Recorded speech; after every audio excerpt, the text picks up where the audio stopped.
Seja muito bem-vindo ao canal Quem Tem Ouvidos Ouça.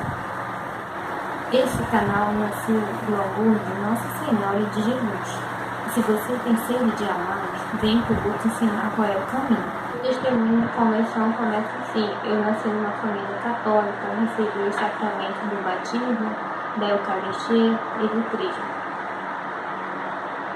Como eu não recebi uma preparação adequada para receber o sacramento da Eucaristia, eu passei anos comungando em pecado mortal. Não me ensinaram o valor da oração, não me ensinaram o valor de uma boa confissão e não me ensinaram que Jesus estava presente na Eucaristia. Tudo isso me trouxe muitas consequências para a alma e para o corpo. O que eu sentia muito na minha alma era uma tristeza imensa e um desespero, só que eu não conseguia expressar o que eu estava sentindo. Logo, isso se revaleceu na minha carne. Então, quem convivia comigo via um pouco do meu sofrimento desvalecido na carne que a minha alma estava passando. A minha mãe chegou a me levar no médico, o médico me examinou e ele falou: isso não é depressão, isso é outra coisa. Eu passei 4 anos nesse inferno, porque é o inferno, gente. Posso falar que é o inferno. Eu comungava por ignorância do pecado mortal, porque eu não tinha conhecimento de nada. E eu sofri muito. Eu não tenho palavras para dizer para vocês o quanto aquilo me causou sofrimento. Então, o que aconteceu? Quando foi no 4º ano, a minha mãe, por muita insistência e por muita luta, porque eu estava totalmente afetada por essas experiências clínicas, me levou a receber o sacramento do Crisma. Quando eu recebi o sacramento do Crisma, eu senti uma vontade imensa de voltar a servir a Deus, como eu tinha sentido lá no passado, antes de receber o sacramento da Eucaristia. Naquela época, o que eu sentia era, a única coisa que eu sentia era a vontade de servir lá em cima do altar, ajudar o padre lá em cima do altar. Mas eu nem entendia naquela época que era o próprio Jesus que estava me chamando para servir a ele. E aí o que aconteceu? Quando eu fiz o Crisma, eu fui procurar novamente a coordenação dos acólitos, ou coroinhas, só que já tinha mudado, já não eram mais aquelas pessoas do meu tempo. Eu passei 3 anos sendo coroinha nessa igreja. E para mim era maravilhoso servir Jesus. E o que aconteceu? Eu recebi um não lá porque eu já não tinha mais idade, eu já era adolescente e eu já tinha que ir para um grupo de jovens. E eu não queria aquilo. Então, quando eu recebi esse não, eu desanimei. E eu passei 16 anos afastada da igreja católica. Uma coisa eu quero deixar bem claro para vocês é que essa igreja que eu frequentava, eles não falavam de Jesus. É incrível, né? Na casa de Deus não se fala de Deus. O que eu via muito durante todos esses anos que eu passei dentro dessa igreja era se falar em causas sociais. Se tinha preocupação com a floresta, se tinha preocupação com a economia de água, se tinha preocupação com a pobreza, mas eu estava morrendo de fome e tendo pão. Eu estava morrendo de sede e tendo água. E eles nunca me disseram que Jesus estava presente na Eucaristia, que eu encontraria Jesus numa boa confissão, que eu encontraria Jesus na oração. Então, assim, foram 5 anos comungando em pecado mortal e vivendo literalmente no inferno. A tristeza e a dor que eu sentia na minha alma, eu não tenho palavras para descrever. Depois desse tempo, eu passei 16 anos afastado da igreja católica. E o que eu fui fazer? Eu fui estudar, fui fazer curso, fui passear, fui conversar. Porque é isso que a gente faz quando a gente procura Jesus e não acha ele, e aquele vazio fica remoendo dentro da gente, e a gente procura coisas para preencher aquele vazio. Mas não preenche, gente, não preenche, não adianta que não preenche. Então, o que aconteceu? Depois desses 16 anos que eu passei criando ídolos para preencher aquele lugar que só era de Jesus, chegou um dia, no horário de 3 horas, eu senti uma calmaria muito grande. Eu estava na sala, eu tive vontade de dormir. Aí eu vim pro meu quarto, deitei na minha cama e adormeci. E eu tive um sonho muito rápido. Eu vi um coração cheio de espinhos, rodeado de espinhos. Eu não entendi o que era aquilo, mas eu guardei aquilo no coração. Foi muito impressionante aquele sonho. Passou-se mais ou menos uma semana novamente. Estava na sala, senti aquela calmaria, 3 horas da tarde. Vim pro meu quarto, deitei na minha cama e adormeci. E quem apareceu para mim? Nossa Senhora, trazendo um texto para mim. Também acordei, fiquei impressionada com aquilo que eu vi, não entendi e guardei no coração. O que eu posso falar para vocês, que o que afetava muito meu discernimento nessa hora foram as comunhões sacríficas que eu fiz e viver em pecado mortal. Isso causa a famosa cegueira espiritual. Você não tem inteligência para discernir aquilo que Deus quer de você. Você não tem inteligência para saber aquilo que é de Deus. E você não consegue entender as coisas. Não adianta. Uma pessoa que está em cegueira espiritual, ela não tem essa inteligência para entender o que é de Deus, qual é a vontade de Deus. Entendeu? Então eu não tinha discernimento naquela hora.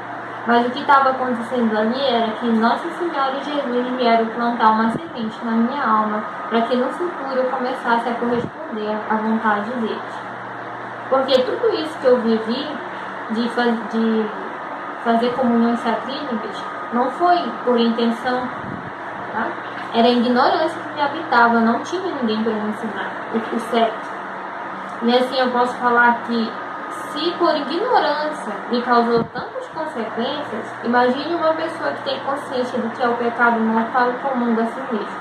Eu tenho compaixão de você, meu irmão, porque eu sei o quanto eu sofri durante esses 5 anos comungando o pecado mortal e durante desses 16 anos afastado da Igreja Católica. Desse período que eu tive essas 2 experiências com Jesus e Nossa Senhora, eu passei por um processo de purificação até que eu pudesse corresponder a esse chamado. Depois desse processo de purificação que eu passei, eu senti vontade de rezar. Chegou um dia que eu senti vontade de rezar. Daí eu peguei e fui atrás daquele texto que eu tinha ganhado lá no passado e comecei a rezar. Mas nesse dia eu não rezei porque eu queria carro, porque eu queria dinheiro, porque eu queria emprego, porque eu queria estar. Isso eu já tinha tido, nada disso tinha me preenchido. E comecei a rezar. Eu me lembro que eu ajoelhei nos pés da minha cama e eu senti como se Nossa Senhora estivesse atrás de mim. E ela falou assim: filha, reza. Gente, eu senti um amor tão grande de rezar aquele texto. E naquela época eu não sabia nem rezar o texto. Eu só rezava as Ave Marias. Passou-se um tempo, eu fui impedida a conhecer a estrutura do texto. Aí eu comecei a rezar. Já estruturalmente o texto. Creio em Deus Pai, Pai Nosso, as 3 Ave Marias, o Glória, os mistérios. E já sabia que tinha os mistérios e as Ave Marias. Passou-se mais um tempo, eu fui impedida a conhecer os mistérios do texto. E aqui na minha cidade, sempre que aparecia aquelas pessoas que vendem livros católicos de oração, minha mãe sempre comprava esses livros. E a gente já tinha uma pilha desses livros. E eu fui impedida a ir lá buscar um livro para conhecer os mistérios do texto. Peguei um livro daquele e comecei a estudar os mistérios do texto. Gente, é muito edificante. Os mistérios do texto são muito edificantes. Até hoje eu rezo esses mistérios. Foi os mistérios que Nossa Senhora me ensinou. Tá? Depois que eu já estava rezando o texto de forma correta, completa, os mistérios, meditando os mistérios e tudo, eu comecei a rezar durante 2 meses. Comecei a rezar o texto, já de forma correta. Depois desses 2 meses eu fui impedida a fazer uma confissão geral. E aí que eu fiz? Nesse 3º mês eu já estava rezando o rosário. E aí estudei os 10 mandamentos de forma profunda. E aí quando eu fui fazer o meu exame de consciência, eu não tinha consciência. Não tinha consciência dos meus pecados. Isso me preocupou. Aí eu peguei e falei com uma pessoa que eu estava fazendo o exame de consciência e não tinha consciência dos meus pecados. E ela falou: pede para o Espírito Santo. E eu comecei a pedir. Aí na segunda semana, nada. Aí eu encontrei uma outra pessoa e Comentei com ela que eu estava passando por isso. Ela falou, pede para o Espírito Santo. Eu já vinha pedindo para o Espírito Santo e continuei pedindo para o Espírito Santo. Quando deu mais ou menos 15 dias, recebi a graça. Tomei consciência dos meus pecados. E aí eu comecei a anotar. Eu deixava um caderninho assim bem do lado. Então eu rezava meu rosário, estudava os mandamentos de forma profunda e fazia meu exame de consciência. Comecei a anotar. Esse processo de exame de consciência, numa confissão geral, durou mais ou menos 30 dias. Depois que eu passei por isso, eu fui buscar uma confissão. E uma pessoa falou assim pra mim, tem um padre em tal igreja que confessa. Só que, olha, ele é meio chatinho. Aí eu já pensei, vou pedir pra Nossa Senhora. Aí era um domingo.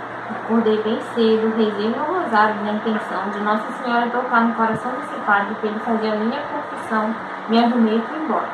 Quando eu cheguei lá na igreja, uma senhorazinha que cuidava da igreja, ela falou, oi moça, tudo bem? E eu, tudo.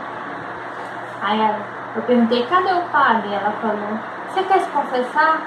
Nossa Senhora já tinha ido avisar para ela lá que eu estava querendo me confessar. Aí eu disse assim, estava muito nervosa. É natural a gente ficar nervoso nessa hora. Aí ela falou assim, olha, ainda não chegou, mas quando ele chegar, você fala logo com ele. Tá. Aí eu peguei e sentei lá no pátio da igreja e fiquei esperando o padre.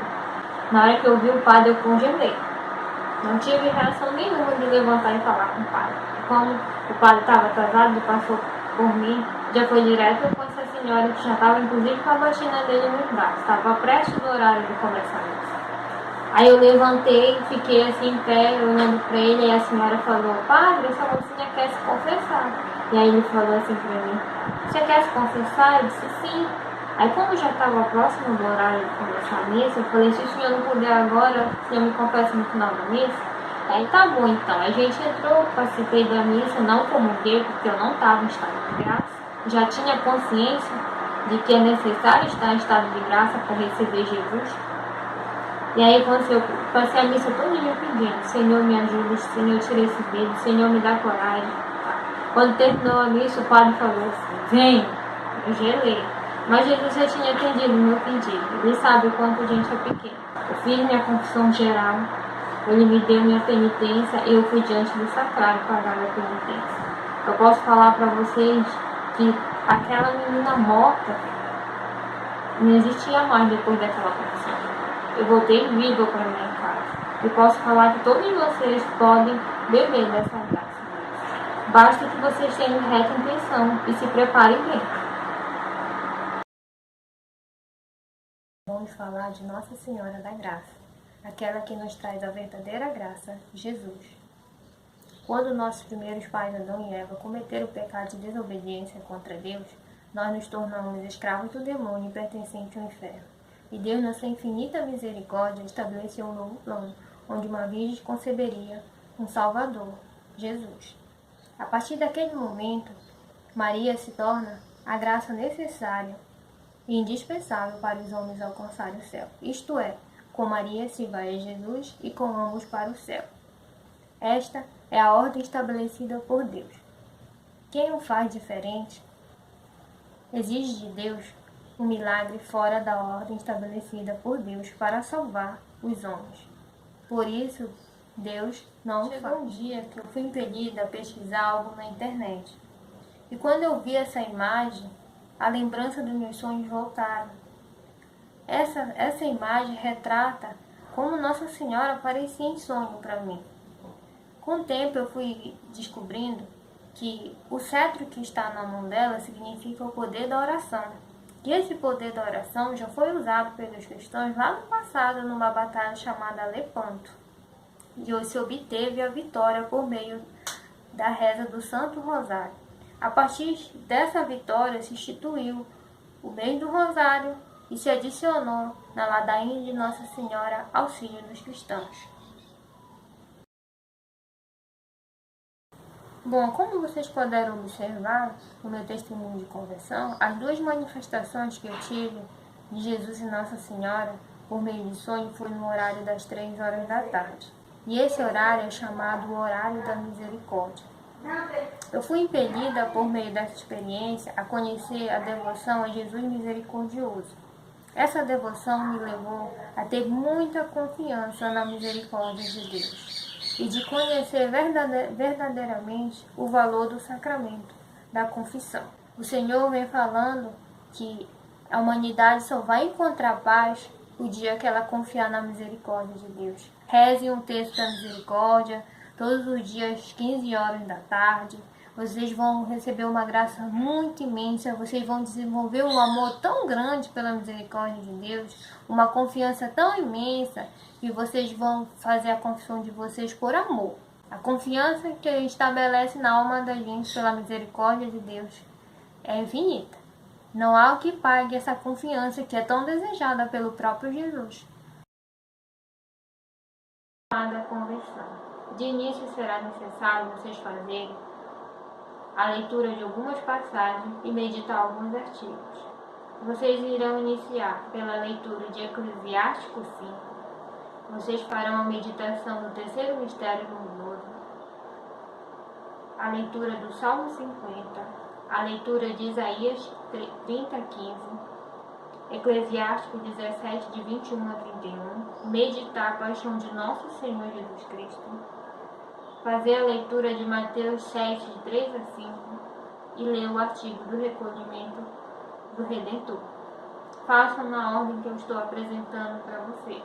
Quando vocês forem fazer essas leituras e essas meditações, procure fazer num lugar silencioso, onde vocês possam estar a sós, para que vocês possam se concentrar ao máximo, para que possa ser entendido o que ali o Senhor quer lhe mostrar.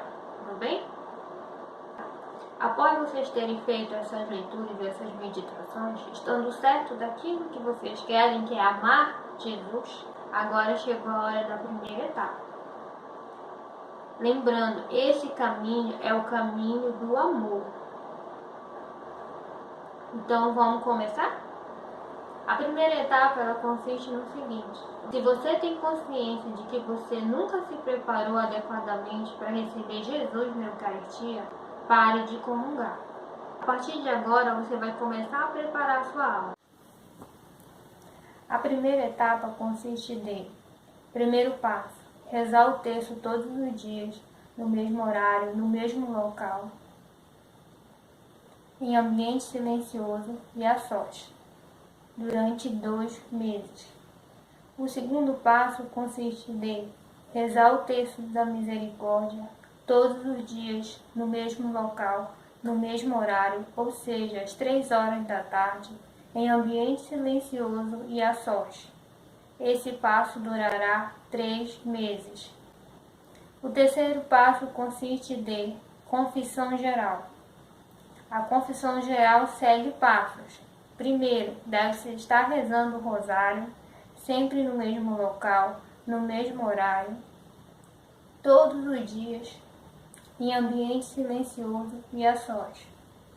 Estudar os 10 mandamentos de forma profunda e aí fazer o exame de consciência. Sempre ter o cuidado de deixar sempre um caderninho ao lado para ir anotando conforme for lembrando seus pecados. Depois que você passar pelo exame de consciência, que durará 30 dias, você pode procurar um padre para fazer a sua confissão geral.